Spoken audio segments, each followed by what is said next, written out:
It feels so good to be back.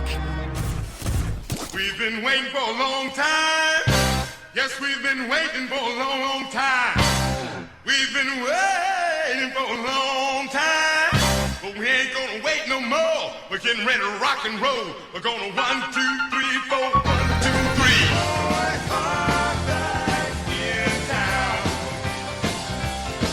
And when the boys are back, there ain't no fooling around. Okay, guys, show us what you got. Oh, you didn't know?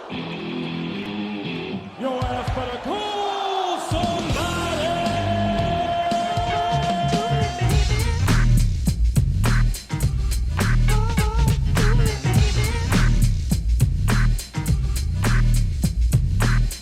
And welcome to another edition of Whole Nother Level. This is Eric alongside Dwayne Lindo, the factual Frank Mazzei, and Craig Cousins. Gentlemen, how you been? What's going on?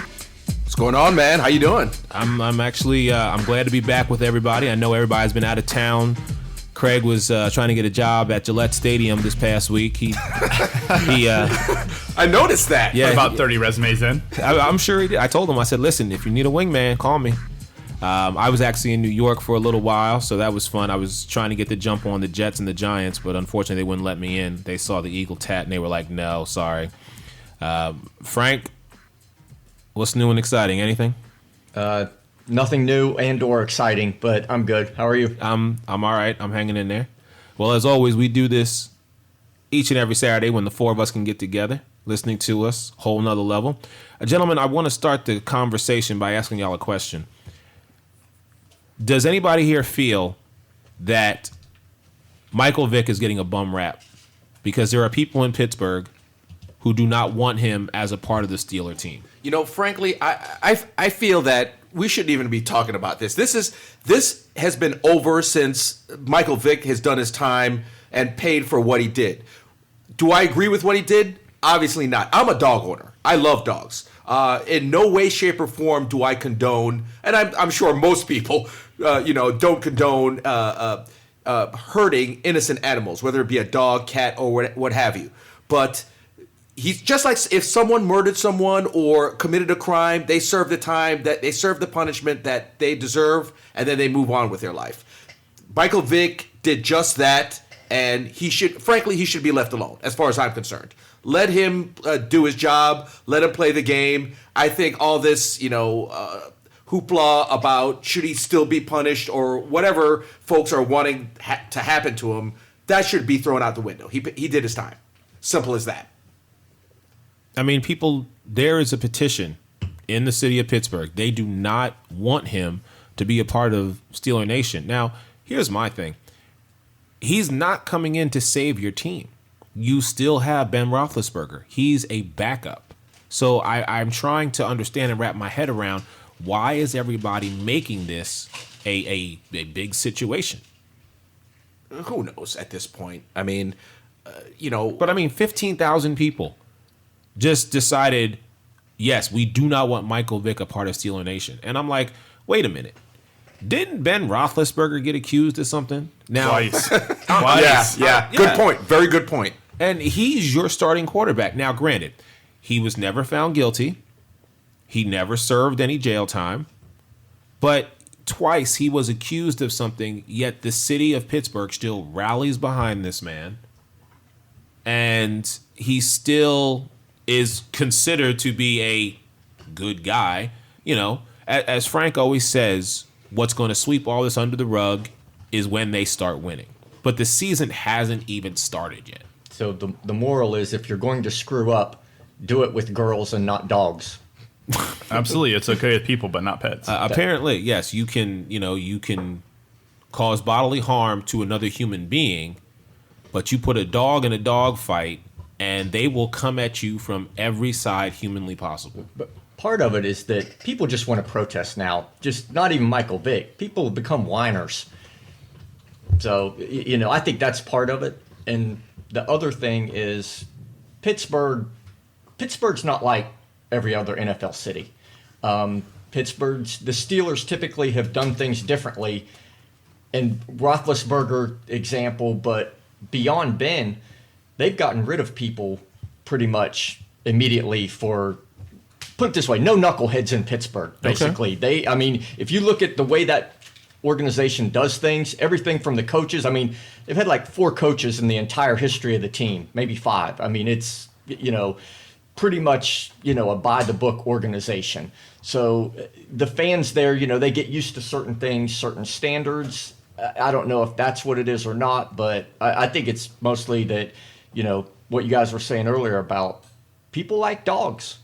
I mean, the fact of the matter is, Michael Vick was the leading candidate on the market to become a backup quarterback. Right. So that's what people aren't taking into consideration. They're looking at what you guys said about 6 years ago, and he's actually been a positive influence in the animal world since then. He's held press conferences. He's went to different events where they're doing charity, and he's raising money to help against dogfighting now. Whereas is people just they don't want to come to grasp with what's happening now. They're just looking at what happened then.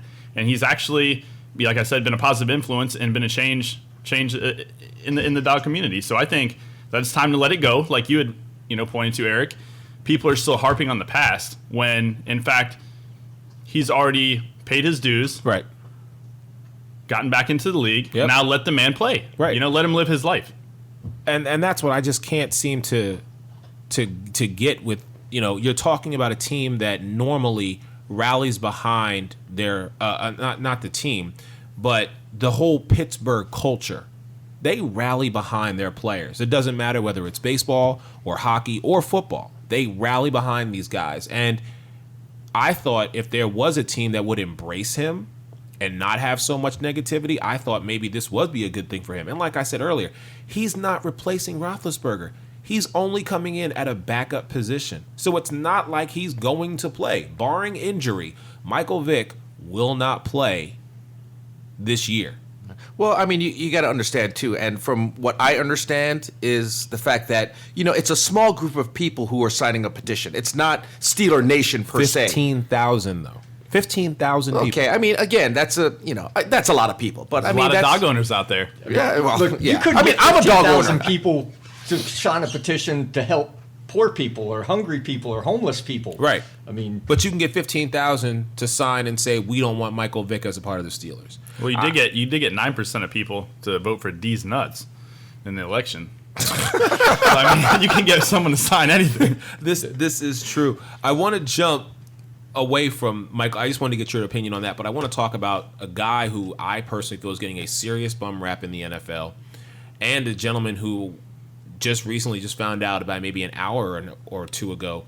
RG3 is benched. Kirk Cousins is starting week 1. This is a guy who has come out on national TV and said, I am a backup quarterback. But he is getting the start week 1 for Washington. What is going on in that city with Daniel Snyder, the owner, Jay Gruden, and RG3? Can somebody please explain this to me? Because I do not, for the life of me, understand. First off, Daniel Snyder paid his 5th-year option, basically gave RG3 $16 million for what? To be last in the division yet again? Oh, boy. well, is he healthy to play? I mean, he got a concussion in that preseason game, 2 weeks ago? Right. Last week. And Yeah. the doctors, I don't think, have cleared him. If they haven't cleared you, then, I mean, you ain't start. I mean, look, Ben Roethlisberger ain't starting if he's not cleared to play after having a concussion. Thing Right. is with RG3, they invested so much into him as a draft pick that they're still kind of tied to that. I mean, how many draft picks did they give up to get the guy? They moved all the way up To number 2. almost their entire draft. It was Yeah. almost a Ricky Williams situation. But, okay, the doctor has said he's supposed to rest 1 to 2 weeks. So he rests this week. So is it a foregone conclusion he's not starting week 1, or No, is it speculation? No, they've announced it. Kirk Cousins is starting week 1. It is a done deal. That is a fact. Even though doctors have said RG3 is going to rest, 1 to 2 weeks. Okay, you're the starting quarterback. So you rest the last 2 weeks of preseason. It's preseason. So rest. And then you come out week 1 and attempt to do something, not only in the division, but in the entire NFL. His rookie year, this guy came out. He won the division. And then he had his terrible injury, and it's since then he has been a shelf quarterback. He's been a shell of himself, and that elusiveness, that type of, running quarterback, he doesn't really have the pocket presence. He used his legs. We're not seeing that anymore. Now he wants to try and switch up his game and be a pocket quarterback, but you know what? It's not working for you. Eventually, he needs to go back to what has got him to the dance in the first place, and he's got to get over that mental hump. I don't think he can. Well, he talks about it too much. He's never going to be. Almost dug his own grave. Yeah, he's never going to be RG3 the rookie. That's done. Too many knee injuries. Them legs, they're probably still better than mine. But I'm just saying he ruined himself by how he played. If he'd have looked at Russell Wilson, how Russell Wilson played, same thing. But Russell Wilson, no hits, out of bounds, down on the ground, sliding. Exactly. RG3. I'm coming right at you at my, he's pretty slender for a quarterback. I mean, it's not like, Ben Roethlisberger's running at you, at 265 or Cam Newton, right. Somebody that's bigger than the guy that's trying to tackle him. RG3, he's a thin dude, and you can't play like that. And if you do, basically these are the results of, bad decisions. I mean, think about all the running quarterbacks that they've been over the years. Michael Vick probably had the longest, tenure as far as almost staying healthy, but even now, he fumbles the ball too much. He's always injured.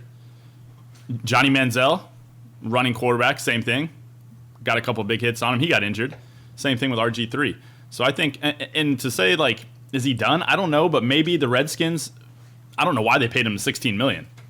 I mean, if they're going to go to Kirk Cousins, so that's still a mystery to me. Before they paid him that money, I remember having a conversation with Frank, and this is Frank's exact words to me when I said this to him. Frank looked at me and said, he's not getting that money. I said, Frank, are you sure this is Daniel Snyder they're talking about? They're like, he's not getting that money. When I found out that they paid RG3, I called Frank. I said, Frank, he got his money. And you know what I heard? Just that, silence. That's exactly what I heard, because Frank hung up. He probably did. I don't know if you did or not, but I was just like, why? Why are you investing that money? You're investing that money in a guy who gave you 1 year, one good year. And from there, it's been nothing but endorsements and him opening his mouth, talking about himself. As most recently, the best quarterback in the NFL. Yeah, that was his freshman year, wasn't it? No, he just said that. He just said a couple weeks ago. He actually said this. Yeah, yes. well, he was asked a question, and basically his about best quarterback in the NFL, and his answer was myself. Well, it's good to be confident, I mean, frankly, here's my take on it. I feel that, a lot of these spokespersons for Subway, these guys are just cursed at this point. That's what I think it is. Wait a minute. Isn't Mike Trout a Subway guy? Well, yeah, but he's having one of the best seasons ever. But give it a year or two. Jared, it took him 10 years. We're not talking about Jared. Okay, I'm just saying. RG3, it took him a couple years. What Dwayne's saying is somebody needs to take a $5 footlong and just shove it in their mouth. Shut up. Okay. If RG3 would have said that he was the worst quarterback in the NFL, what would everybody be talking about? No, because one of the best 32. No, because one of the worst quarterbacks is Geno Smith, and don't even get me started on him. They would have said so. He put himself in this position by being RG3. He's not Robert Griffin. He's RG3. It's the difference between who was Deion Sanders when he first came into the league? Prime time. Right. Everything was prime time. As he gets older, you become Deion Sanders. Okay. And RG3, the hype, and a lot of that hype was from Daniel Snyder, and a lot of that hype was from RG3. Right. He put himself in this position to where everything that he says, everybody wants to hear. They want the soundbite, and when he says something, they're going to use it. They're going to use it against him now. Look, if he was winning 11, 12 games a season and making these kind of statements, it wouldn't matter. And I don't even think you can, characterize him. His name's not RG3 anymore. It's RG knee, RG3 and out, or RG me, because all he talks about is himself. Pretty impressive. As I hear, I like the play on words there. Well, as I hear Skip Bayless talk about all the time on First Take, he goes, "It's RGIII," because that's all he does. Wow. Is talk about him, me, myself, and I. Those are the three in RG3. So I just. The one thing I will defend him on, though, and there's not much to defend him on at this point. Okay. But I don't think the Redskins have done enough to build an offensive line to protect the dude. Every time he's back to pass, it's literally pass rushers on both sides already in on him. And I don't know if that's partly because they're like, dude talks so much, I'm not going to protect him like I would someone else. I guess we'll see if when Kirk Cousins is behind there. This is like a bad episode, or no, you guys remember the movie The Replacements with Adam Sandler? Yeah. That's exactly what it is. It's like you're basically going to have to fend for yourself. And It's almost like they want to put a lick on him. right. This is the first draft in Washington under Scott McCloughan. Yeah. And everybody, if you look at all the players that he drafted, and pretty much every organization that evaluates drafts from Mel Kiper to NFL Network, they all basically said the same thing. While it wasn't a spectacular draft from a talent standpoint, every player that they drafted was mean, nasty, and big. And that's what Washington, that's what Scott McCloughan, that's the kind of team that he's going to build. Were those kind of players there before? Maybe one. I mean, Big Albert Hainsworth, but he also collected that big paycheck. yeah, but right now, Washington going forward, that's the kind of players that he's going to bring in, and that's the kind of players that they need. They thank you. need some guys that are just, When you're big going up and against rough. and when you're going up against an offensive line like the Dallas Cowboys, when you're playing a bunch of guys who are just brawlers like the Eagles, when you're playing against wide receivers in Odell Beckham Jr. and Victor Cruz with the Giants, just in that division alone, you have to be, for lack of a better word, you have to have some ghetto mentality in you. Because to play in that division, not the entire NFL, because I'll say this, there are a lot of quote-unquote thugs, but there are a lot of guys who play with a chip on your shoulder. Well, when you play in the NFC East, you fight. That's what you do. I mean, call it however you want to call it. We fight. There is no, we going to shake hands at the end of the game, hug it out, whatever. No. We going in there to tear somebody's head off. And Washington has always been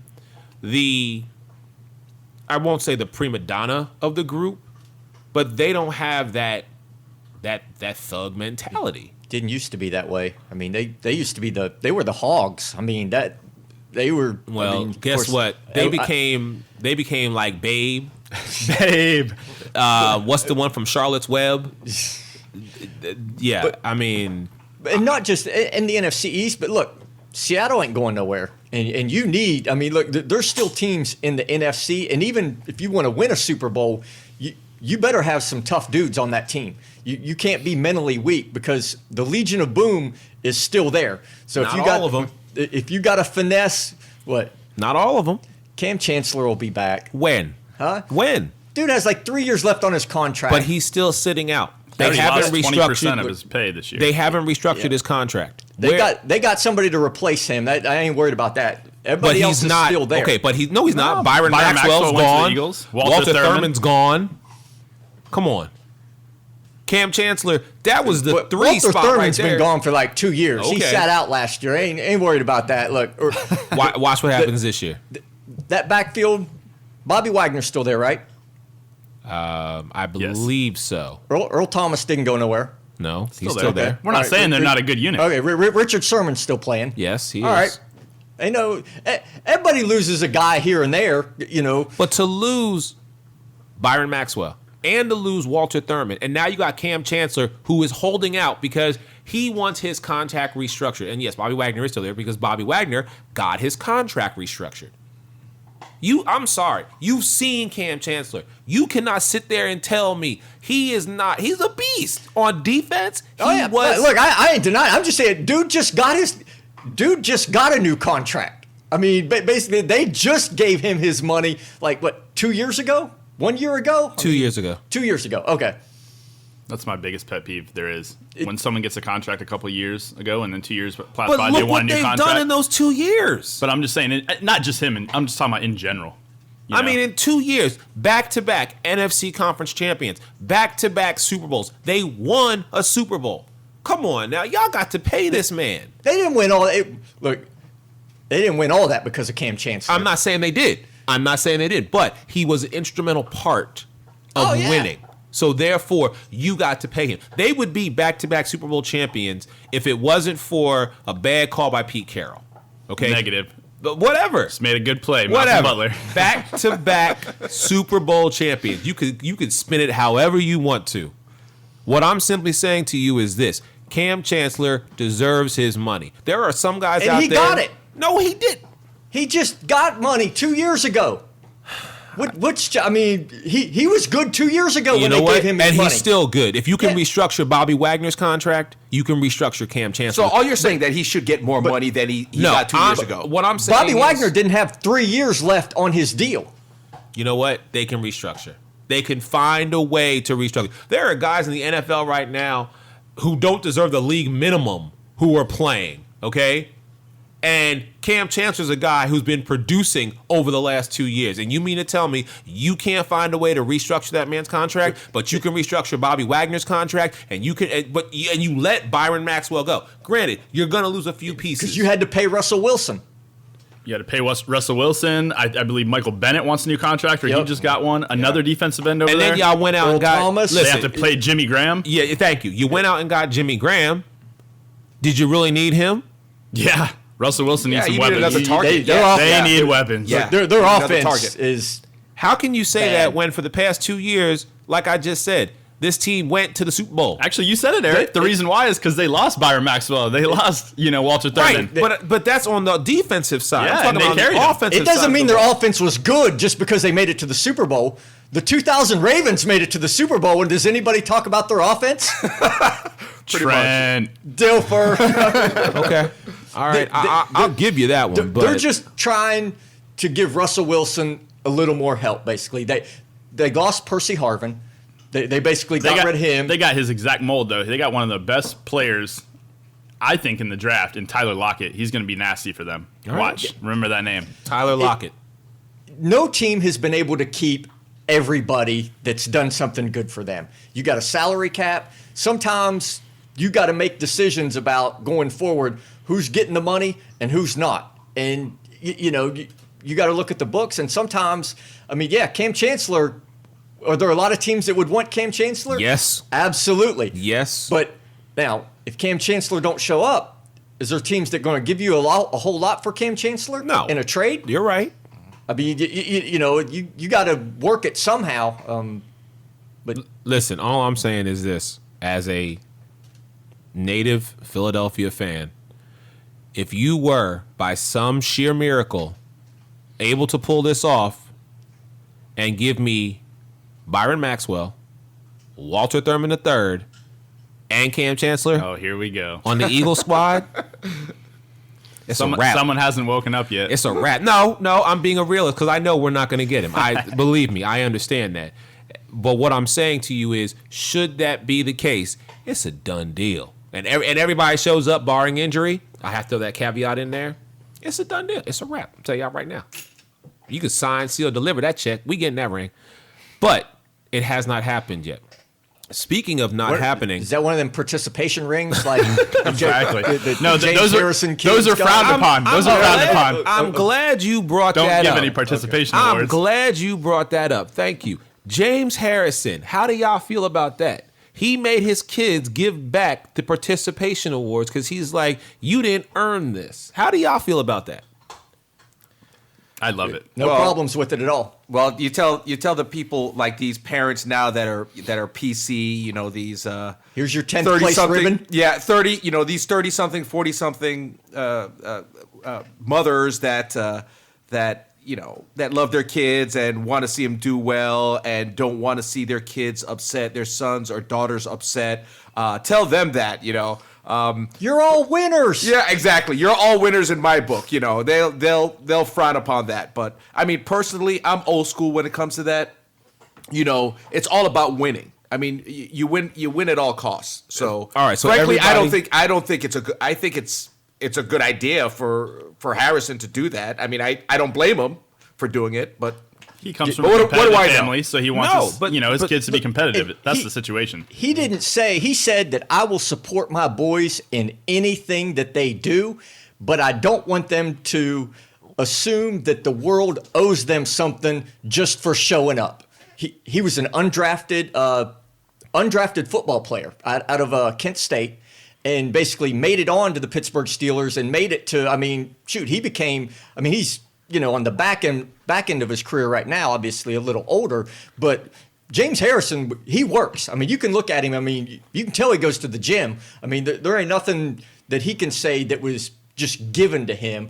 And basically, what are his boys, I think, 6 and 8, I think. He just wants them to say, hey, if you show up, whatever you do, if you play football, sports, or in life, if you're going to be a teacher or a computer repairman, you got to work. You got to put in the time. You got to put in the effort. And he's just basically, I want you to get that message right now, as as you grow up. He said it's not that he doesn't like them, or, all that stuff about that he's putting them down. He said it. I'll support them no matter what they do. I'll be their biggest fan. And that's some old school thinking, right? All right, there. so everybody at the table, and myself included, everybody is okay with what he did. Everybody, so if we all had sons or daughters, whatever, we all had kids, and our child played soccer, and their team came in second, but everybody got a participation trophy. I think second's different than a participation. Okay, fine. yeah, fine. like if you got a first, second, or third place ribbon Yeah. for some competition. All right, But here's the thing too. Are you paralleling it to like a race? They say the Boston Marathon. Everybody's going to get ribbons at the end, and a lot of those people work so hard to get to that point. I think marathons are different. Different, right? Okay. I I would definitely characterize that as different too. all right, so then let's take it as far as sports. well, I don't even think that this was this was just a camp or a charity event as far as I understand. So, there wasn't even really competition that I'm aware. It was just, here's your participation Right. trophies. And I think that's what Harrison's problem was you didn't do anything. Right. Well, and here's the thing too. Frankly, listen, I don't mind what Harrison did. I could understand why he did it. It's kind of old school thinking, like I said before. Right. But the fact is that if you receive, we'll just say hypothetically, you're in a league, your kid's in a league, whatever sport it is, and you receive a participation trophy, I don't see why you shouldn't accept it, but it's up to the parent to tell his or her kid to strive to be the best. If you receive a participation trophy, fine, or a certificate, fine, but you have to strive to win, and it's up to that parent to tell their kid or kind of motivate their kid to strive to get first place. So again, putting the participation trophy aside, telling your kid or trying to motivate your kid to do better is the key. And I think that's what you need to do, as opposed to kind of shying away from a participation trophy. That's my take on it. Did you guys see the trophies though? They were some sweet ass trophies. Them kids had to give back. I'm not gonna lie. As a 7-year-old, I saw that little trophy. I'd have been like, Dad, really? But again, I go back to the old school mentality that you talk of, and what I go back to is, okay, not first, second, or third, but just for being a part of the summer league. If my daughter played soccer and her team didn't win, would I give it back? Yep. I'd be like, no, you can't have this. I'm sorry. Yeah, give them a shirt. Right. Don't give them a trophy, because to me a trophy signifies you won something, and you didn't. Look, gold medal, bronze. If you placed in some kind of competition, I'm fine with that. But this I don't even think was a competition. It was just, I think, it was a charity event, I think, by Charlie Batch, and he gave out trophies basically just for showing up and participating. And I think that's the problem that Harrison had with it, was that they got trophies for doing nothing. Basically, Right. not even even if you came in fourth or something, maybe a ribbon, but they got the trophies for just hey, I'm here. You know, I showed up. Here's your trophy. Right, exactly. I think that's what he's trying to nip in the bud, you know, at a young age. All right. Have we heard anything yet about Craig's bromance with Tom Brady and the whole Deflategate scandal? Have we heard anything yet? Yeah. Well, the next court date is going to be Monday, and then if they don't come to a settlement by Friday, the judge, I believe Berman, is going to make a ruling. So, and I don't think anybody wants that, but I mean, if they make a settlement during the week, it could be 2 games, it could be 0 games, it could be 1 game, it could be no settlement. What do you think?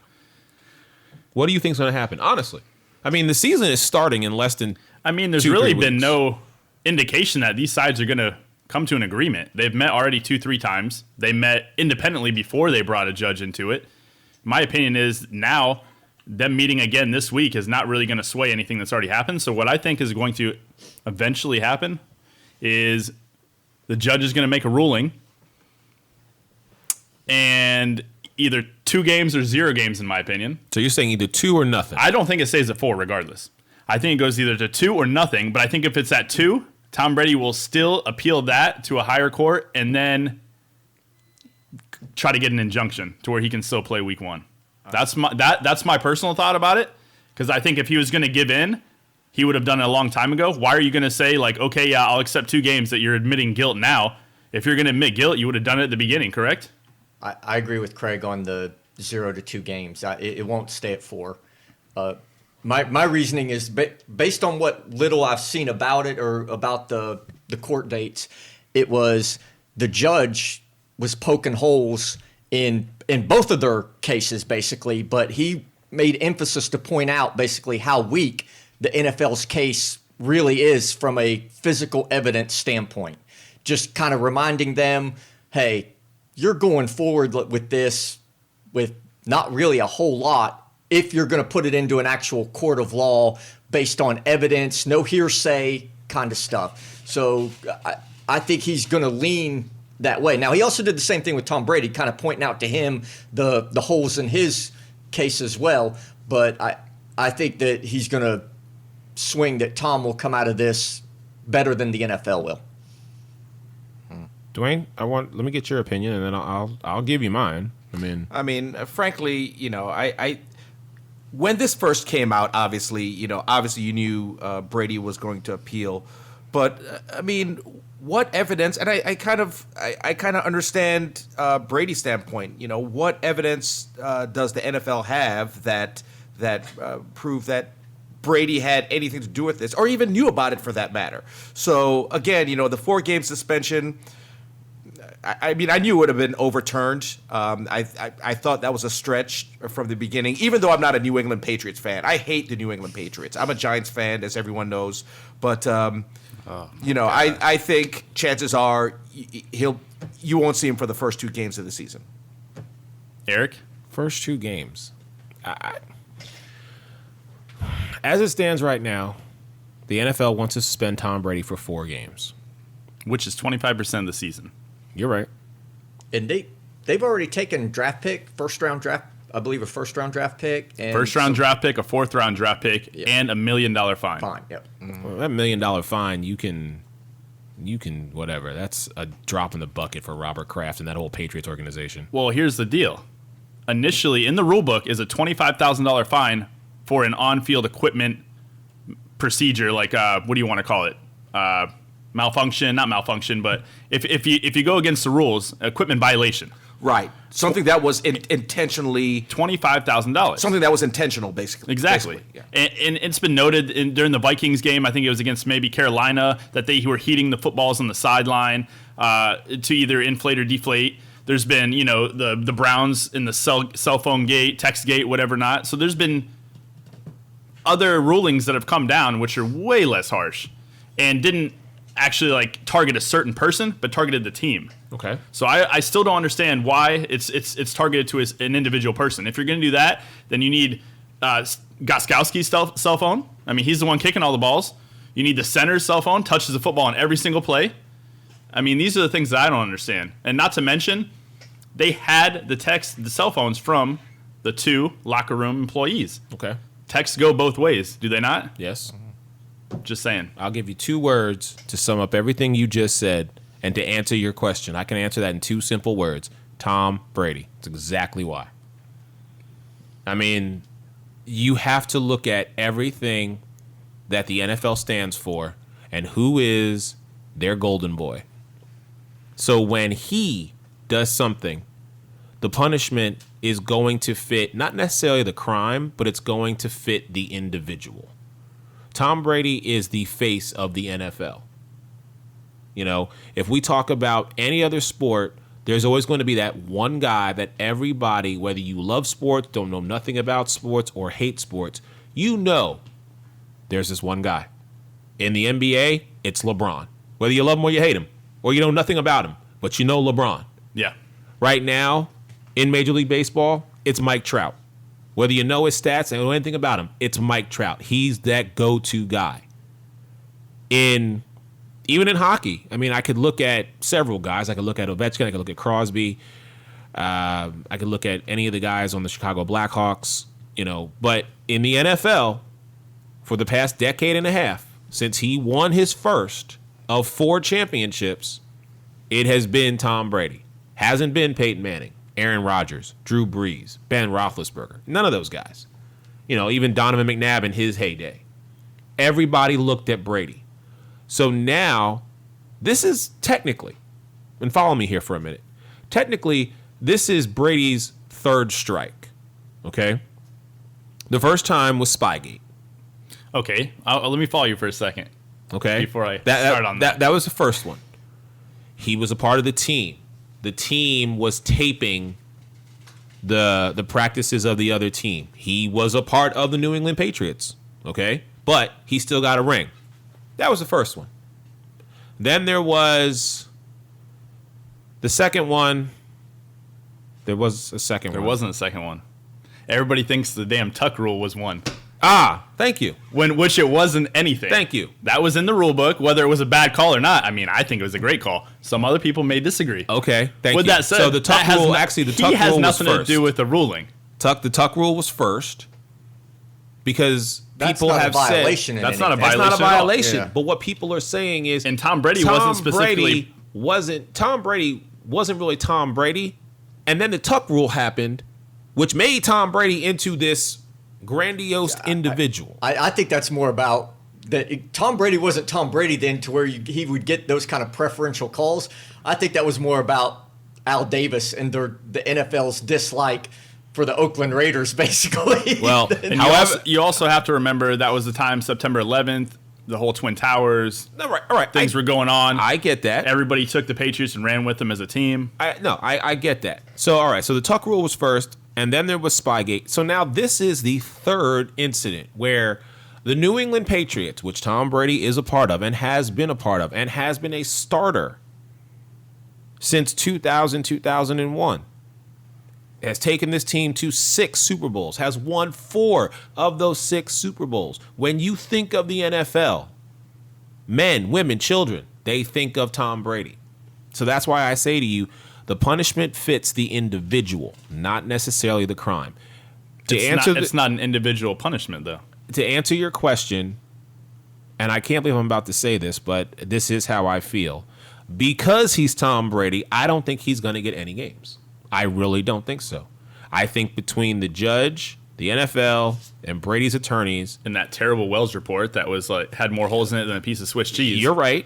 I think Brady is going to start week 1 against Pittsburgh. I don't think he's going to get any game suspension. And Now, I don't think New England thinks that he's not going to No, start. New England- He everybody played right half now of- is saying- third preseason game. He played half of it last Yeah, night. if you were worried about him not being there, Garoppolo plays the whole game. Yeah, you're getting him as many reps as possible. Preseason, practice, everything. everybody is saying 2 games, and I am actually, well, with the exception of Patriots fans, I'm actually saying he's not going to, but he's not going to because he's Tom Brady. Not because of the evidence, not because of the report, not because of anything else, simply because he is Tom Brady. NFL's golden child. Thank you. I think he could have handled it better from a defiant state. No doubt. At least maybe, I don't know all the ins and outs, but that was part of the perception was that basically he was like, this is my stance. Here's the deal. No He didn't more. give his cell phone away. He's so high profile. Yeah. You know how many things he has on his cell phone that are private? His emails got leaked, correct? Yeah. Yep. Okay. And But what they did ask him, and this is something that I think was in the Welsh report, was we don't want to see anything but these particular text messages. We don't want to see anything else on your phone. That's all we want to see. All we want to see is your conversation between you and this individual. McNally We don't and care Deshensky. about your pictures. We don't care about who's in your phone. We don't want your list. All we want to see is the text message. That's it. And they said that they would provide a printout of all the text messages and give it to him. But they didn't want to take the time to look through it all. I don't know. What's that app that Mark Cuban invented where your text disappears after it's read? Is that Snapchat? It- Not just like It's I've heard of it, It's yeah. one of his companies because that he basically doesn't want texts that were only meant for certain things to hang around. So after it's read, This is what I'm going to say, and I have no idea if there's any truth to it or not. But 2 words for you: Go ahead. Tiger Woods. Just think about that. I will agree. Yeah, Tiger was the reason why, cheating men and women have to delete text messages now instead of trying to keep them separate from everybody else because he was just an idiot. Man, but he was winning a whole lot of tournaments while he was doing all that stuff. Yeah, playing 19 holes and not on the golf course. But no, Jeez. Oh, man. Oh, that was great. If Tom Brady played on any other team, same situation, same scenario, their fans, if he was a quarterback of the New York Giants, same thing, same charges, same accusation. Guess who's rallied around Tom Brady like, we ain't do nothing? It's because if he was a Philadelphia Eagle, if Tom Brady was under center for the Eagles, same charges, same accusation, same exact scenario, Philly fans, we got your back, Tom. Well, even the judge said, like in the second half of the Colts game in the Super Bowl, which he played with a regulation-sized football, he performed better than when he was playing without one. So he's like, oh, maybe we did actually find out the reason why. It was just a joke, but yeah. I mean, They beat Indy like trust me, the last the second half of that game was it didn't matter. They could have played with Nerf balls or played with boulders. They were still running over Indianapolis. So yeah, I get that. I get that. So, but going back to what you said, Frank, it's the fact that he's been so one track, like I did nothing wrong, and he has upheld that through everything, and he will continually say that I did nothing wrong within the guidelines of the NFL and the CBA. What I am allowed to do, I did. And when I was questioned, I made sure that I had all my I's dotted, my T's crossed, and I made sure that I was not going to be caught doing anything that was wrong, basically. And so that's why he's like, no, I've done nothing. And that's why I also feel he is going to get, I'm not saying he's going to get away with it. I'm just saying he's going to serve no suspension, and he will start week 1. The team already has a huge fine on him. No team has ever gotten to my knowledge, a first-round draft pick taken away. Not like Also a $4 and $1 million fine. the Patriots don't even use their first round draft pick. They normally trade it to somebody else. Trade out, anyhow. yeah, but now we So, can't trade out to get like a couple second rounds now. it's an unprecedented penalty in that regard. Yeah. that still does that to me. When you talk about Patriots lost their first round draft pick, I'm like, so Patriots got fined $1 million. So Well, the $1 million is nothing. Right. But yeah, it's the principle of it. Still, just even if it was just the $1 million, that's still way more than any rulebook violation says at $25K. no, like I said, it's because it's Tom Brady. That's why he got charged that amount of money, and also because Robert Kraft's just going to pay it anyhow. It doesn't even matter. He's gonna be like, oh, okay, here's a check. Will you make it out to your favorite charity? I mean, let's call it what it is here. $1 million, really? 25,000 to a player is like $20 to us. So you make it $1 million. But he's Tom Brady. It doesn't matter. It really doesn't.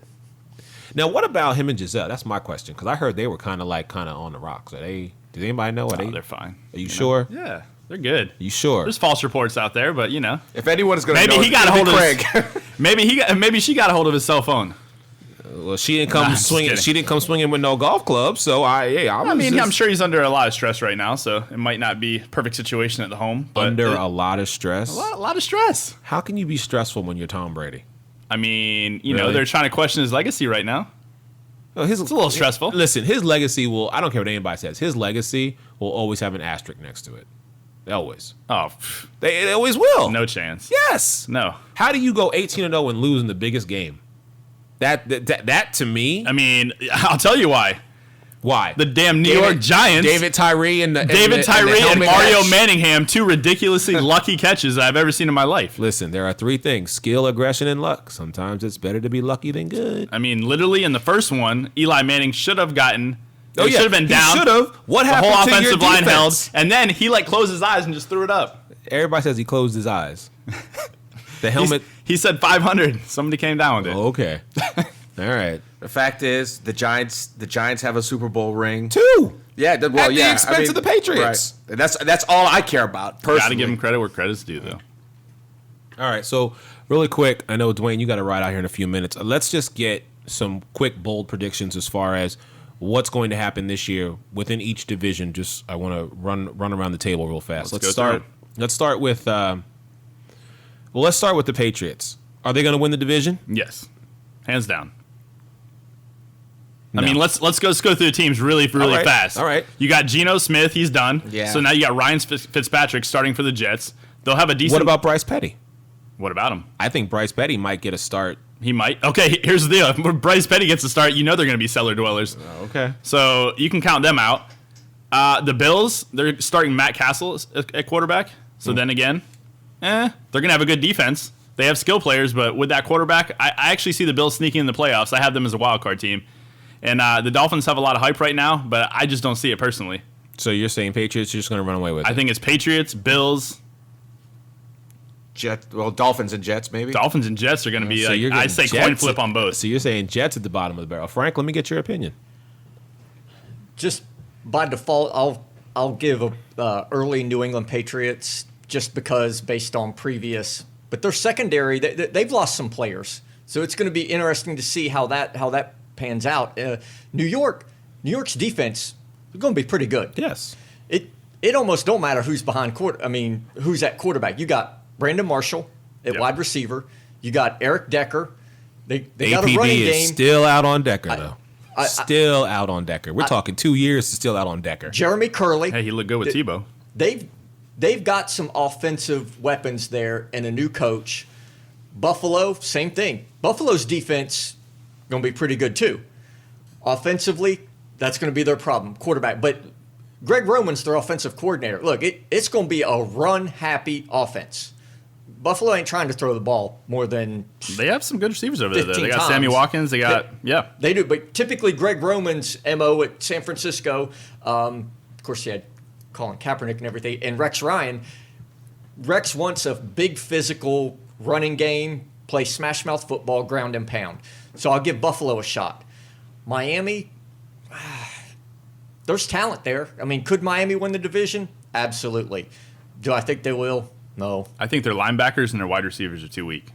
Personally. Yeah, I know. With what Frank just mentioned with the New York Jets, I mean, and keep in mind, for the past 5 years, New York has always given New England a run for their money in New York. Oh yeah, they usually split division wise. Right. Yes. So I mean, if you think about that and what the New York Jets supposedly might do this year, heck, I personally think New England Patriots will probably win the division, but I'll say this. I think that division is going to be way more competitive and closer than what a lot of people think. If Tom Brady gets suspended, I agree with that. I think from last place to first, I think there's going to be there's not going to be a whole lot of margin. I don't think. All right. I'm saying I'm taking Buffalo to shock a lot of people. I'm taking Buffalo to win the division. Wow. I'm taking Buffalo to win the division, followed by the Patriots, followed by the Jets, followed by Miami. Now, do you have two people making the playoffs in that division or no? No, I only have the Bills making. So you're having New England completely out of the playoffs after winning the Super Bowl. Yes. Now that, my friend, would be a bold statement. Well, I said we're making bold predictions Okay. here. I just made one. All I right. would say, bold, interesting. Bold. Only because I look at what Rex Ryan has done when he gets at a new team. And like we talked about earlier, he builds the hype. He builds the show. And if a lot of people can rally behind that, you'd be surprised what that team can do when they know they have their fans built up with them. I mean, Seattle has proven it with the 12th man. If Buffalo can build that type of Dome? No. Oh. That type of following, that type of, we are supporting. We are all in with you, Rex, on this. This is going to be our ride. We are not going to be the acronym of, boy, I love losing Super Bowls. You know what I'm saying? So Okay, that's Eric. why I'm saying they are going to go and win the division, followed by the Patriots, then the Jets, then Miami. Okay. So Now move over to AFC South. AFC South, you've got Indianapolis, you've got Tennessee, you've got Houston, and you've got Jacksonville. Yes. I'm going to say Indy wins that division flat out. Now wait a second. Didn't you say you were on the Houston bandwagon? Let me explain. All right. Houston is one of my teams to get into the wild card. I love Coach Bill O'Brien. Make no mistake about it. I'm mad that he's not at Penn State anymore. I am upset about that because I love his style of football. I follow it. I would like to see for a full season on one side J.J. Watt and on the other side Jadeveon Clowney, although I don't know if that's going to happen or not. I think the verdict's still out on Clowney. I don't know if he's as good as he was perceived to be. I think under the right guys, I think he will be. I think Tennessee, this is the start of building with Mariota, but I think they're going to be last because I actually think Jacksonville is going to surprise a lot of people this year and actually have maybe a 9-7 record coming out of that division. I think Mariota is going to get his feet wet. I don't know if he's going to win a lot of games because I think he's still adjusting.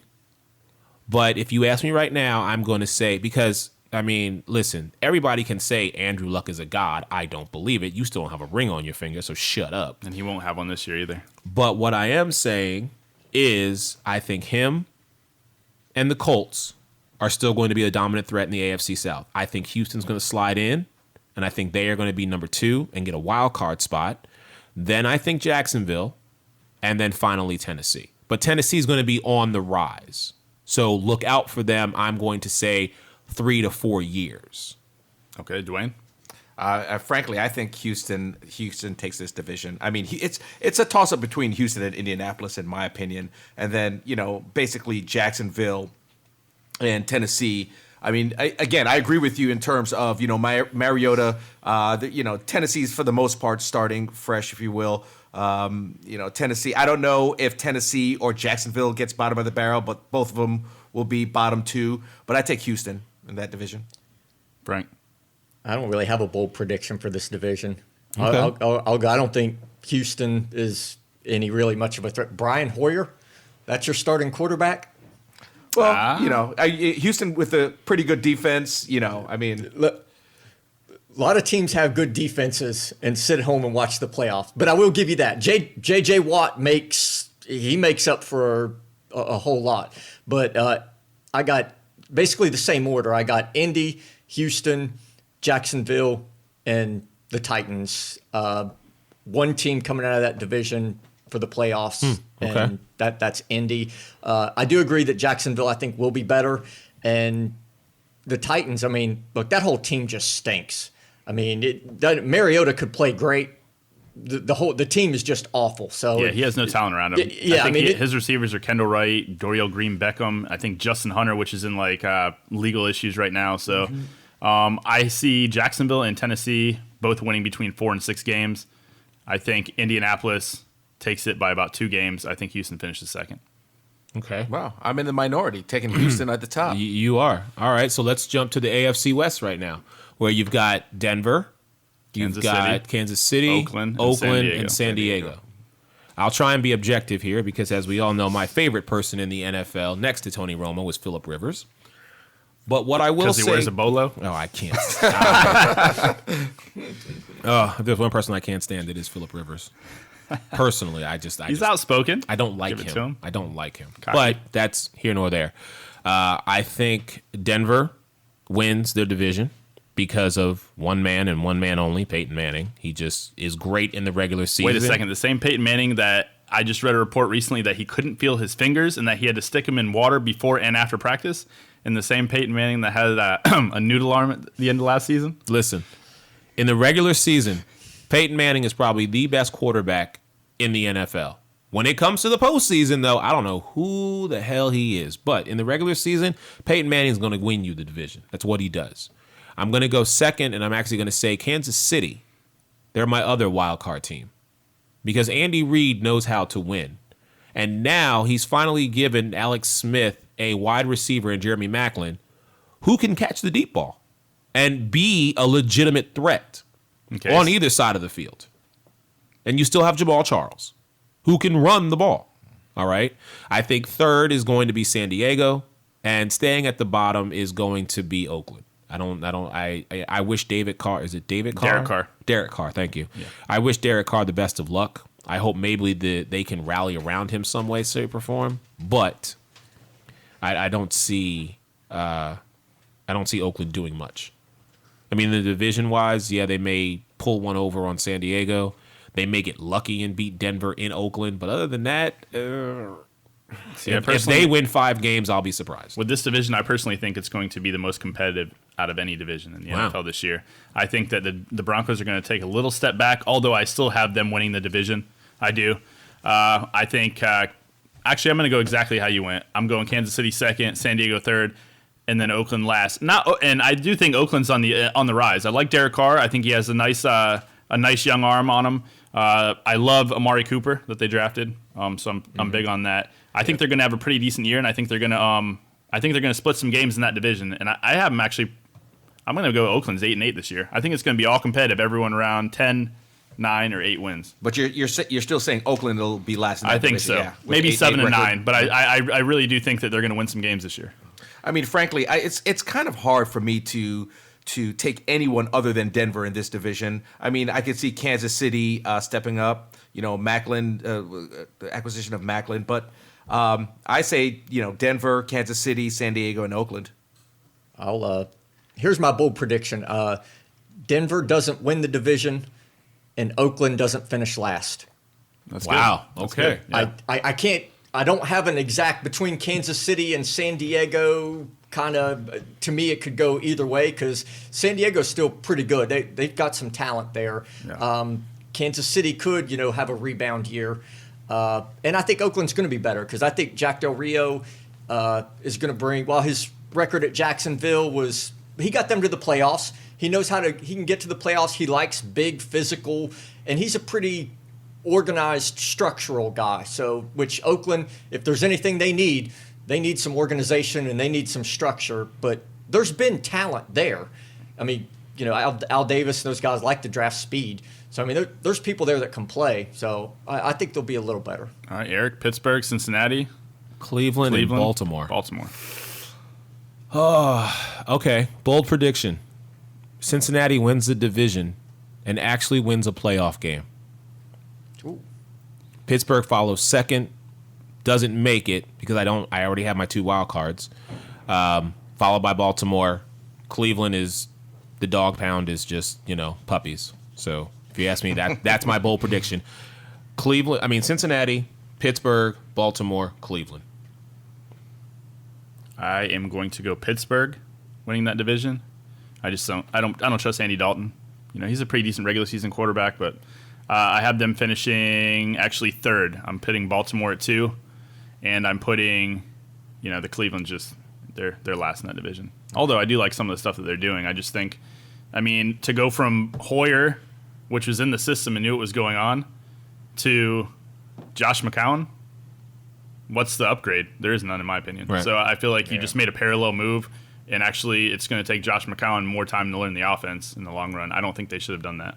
And is it me, or has Baltimore's defense just kind of deteriorated in the past year or two? Or is it just me? No, Suggs is getting a little older. Yeah, Right. Father Time is catching up to that defense. Haloti Ngata is in Detroit now. Right. They lost Ed Reed, obviously. They lost, Ray Lewis, all of them in the past few years. It just seems like it's been on the decline. But frankly, I take Baltimore third in that in this division. Coming up, I can see that this season. I do you have would have to go with Pittsburgh. So Pittsburgh, Yeah, and then Pittsburgh, who's- Cincinnati, Baltimore, and like you said, Cleveland is just a bunch of puppies over there. So that's really what it is. I got Pittsburgh, Baltimore, Cincinnati, Cleveland, Pittsburgh, and I got Baltimore getting a wild card. So so real quick in the AFC, Frank, who's your playoff teams? Well, you've got the Patriots. You've got Indy. You've got Denver. No, he said Denver would not. Oh, no, Denver would not. Denver would not. So- I'm not.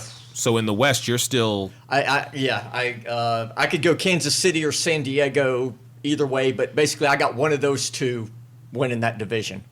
Okay. And then you've got Pittsburgh. And then who would be your 2 wild cards? Baltimore being one. Who's your other wild card? I'd have Baltimore and Buffalo. I'll say somebody from the AFC East. Okay. Yeah, I'll give them the wild card. Either depending on who wins. Well, I got New England winning it, so Right. it could be Buffalo or the Jets. All right. So I've got Buffalo. I've got Denver and Kansas City as my wild card. I've got Indy and Houston as my wild card. And then I have Cincinnati. Okay. Those are my 6. And I'm going New England. I'm going Denver. I'm going Indy. I'm going Pittsburgh. And I'm going to go with my wild cards being Buffalo. And I'm going to toss it between Kansas City and Houston. I'm going to go Kansas City. Okay. Yeah, I would. I mean, from West, I'd go Denver. Okay. AFC South, I'd have to go Houston. I don't. For some reason, I just see. I know I was in the minority in that pick. I got to go with Houston, Pittsburgh, and Okay. also New England. All right. But wild cards, I'd probably go with Buffalo and probably Indianapolis. Wow. All right. So, yeah, because you have Houston winning the division. Correct. So Indy's going to slide in as Correct. a wild card. Correct. That would be the first time in Andrew Luck's career that he would come in as a wild card, right? Because they've won their division since he's been there.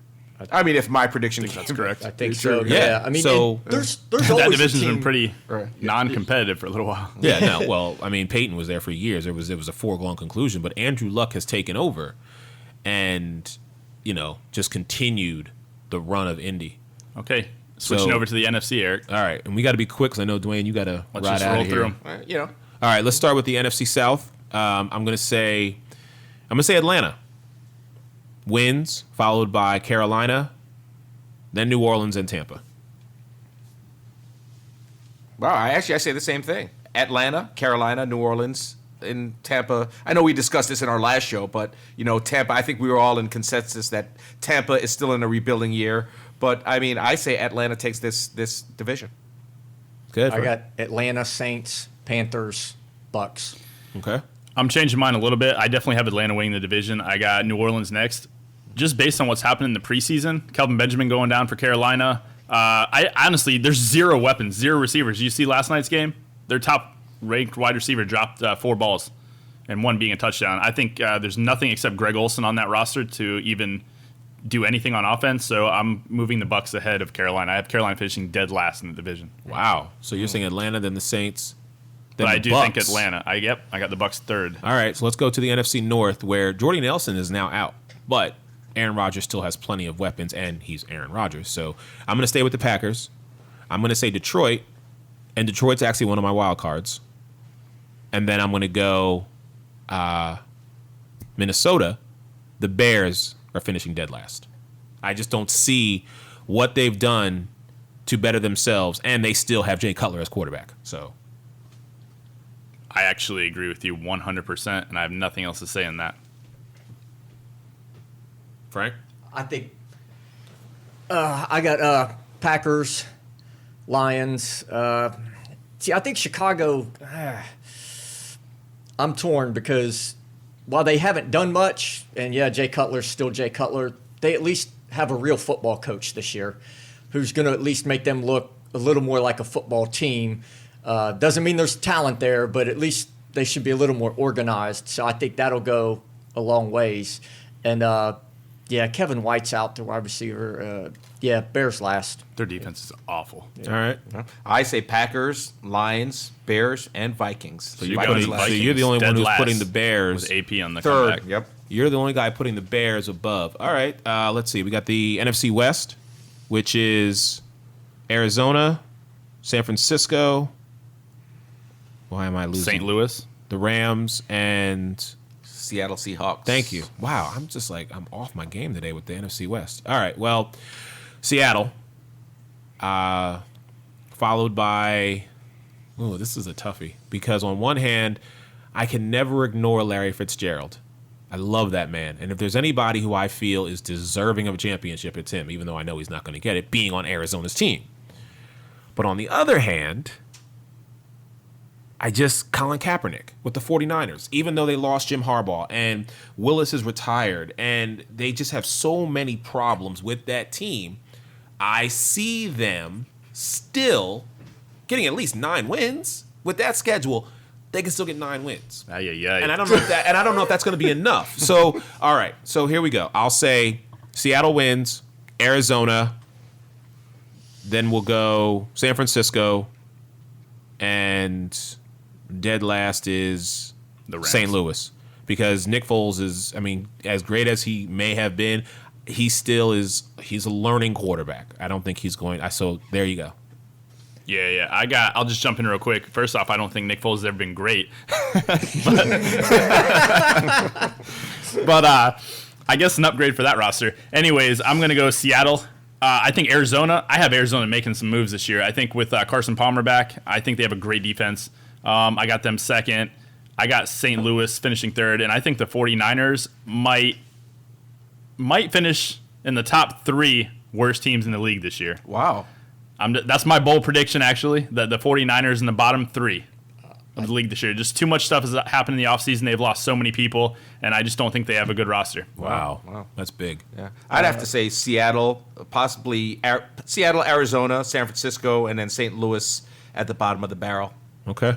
All right, here. My bold prediction is Rams are one of my wild card teams. Okay. Nice prediction. So I got Seattle. Then St. Actually, Louis. You know what? Arizona, St. Louis, Niners last, both wild cards from the NFC West. Okay. All right. nice. Interesting. All right. That's There you go. I'm with you. I don't think San Francisco wins 5 games. If they No, I win don't 5 either. games, I'd be Yeah. I'd be amazed. I think they win 3 or 4 games, and I also think the same with Chicago. I think they have a terrible roster. Todd Gurley going to St. Louis, I think is going to make life real good for Nick Foles.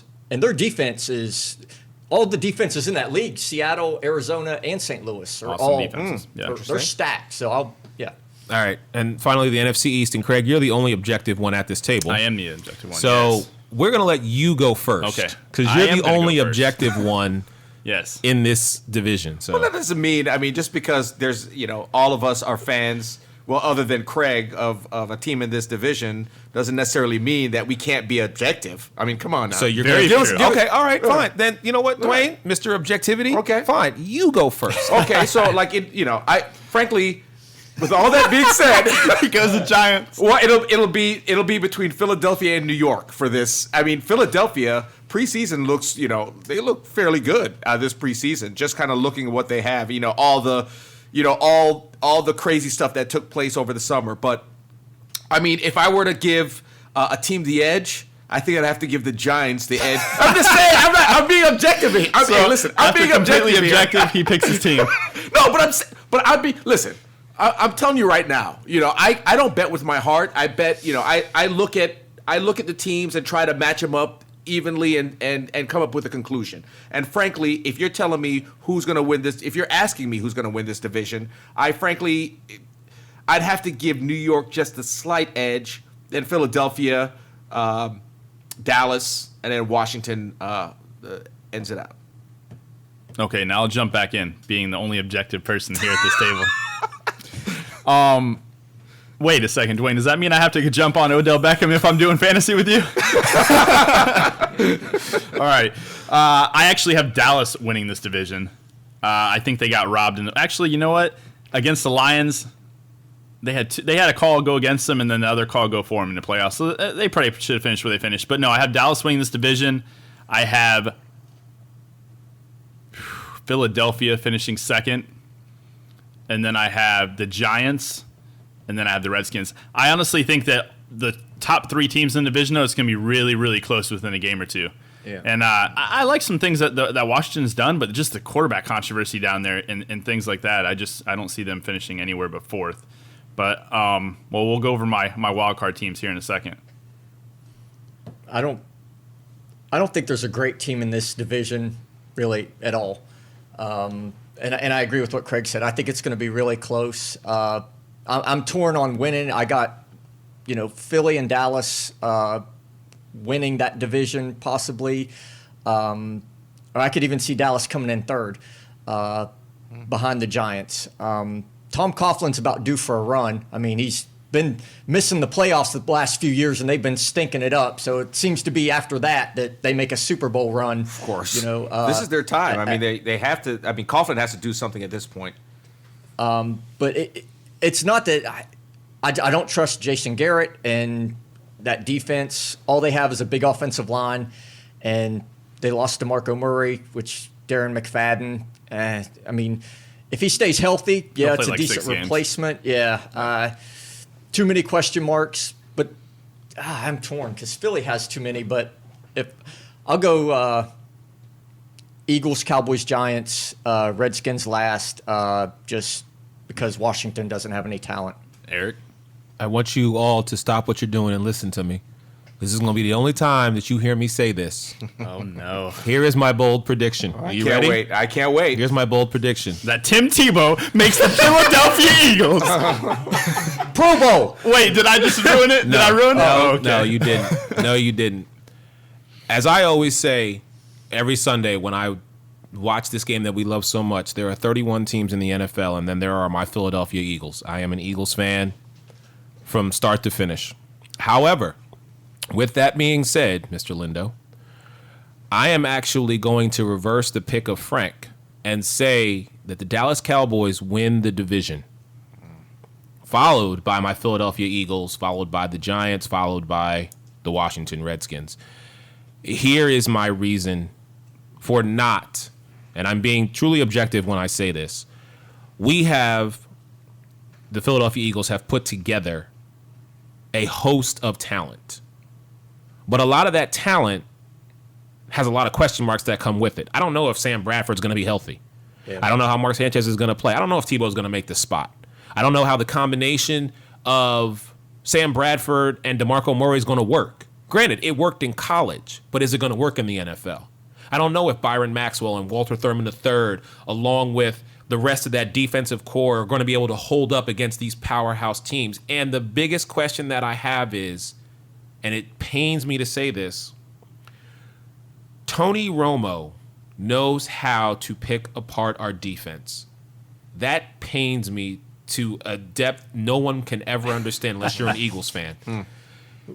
He has proven that he can beat us at home, which leaves the worst taste in my mouth, worse than anything else you could possibly think of. That being said, I cannot, being completely objective, I cannot again conscious, put my team that I love as the division winner. You alluded to it. The Giants, yeah, they're due for a run. They'll go 2-3 years. Apparently, this is the year that Eli's arm is the strongest it's ever been. Plus, you've got Odell Beckham Jr. Victor Cruz back. Victor Cruz is back. The only saving grace that I have is that Odell Beckham Jr. is on the cover of Madden. So please, he's done. The curse is the only thing I got going for me right now. But what I cannot ignore is the combination of Jason Garrett, Tony Romo, and Jason Witten. They have gotten over the hump. They have won playoff games. And they're still all together. Not to mention that offensive line is probably one of the strongest offensive lines. So for that reason, I have to, and it hurts. Oh, it hurts. And it's recorded, so it really hurts because I have to live it now. Dallas, Philadelphia, Giants, Redskins. And those And your playoff picks are? Well, my playoff picks, I mean, I've got Dallas, Seattle, Green Bay, and Atlanta. Philly's coming out as a wild card. And then I'll go with... Didn't you say Detroit? I did. Thank you. Detroit. I have Detroit. Yes. Those are my 6. Mm-hmm. Well, I have New York, of course. Go ahead. Go figure. Green Bay, Atlanta, Seattle out in the West. Wild card. I'd probably have to go with Detroit. And possibly, Carolina. Okay. I got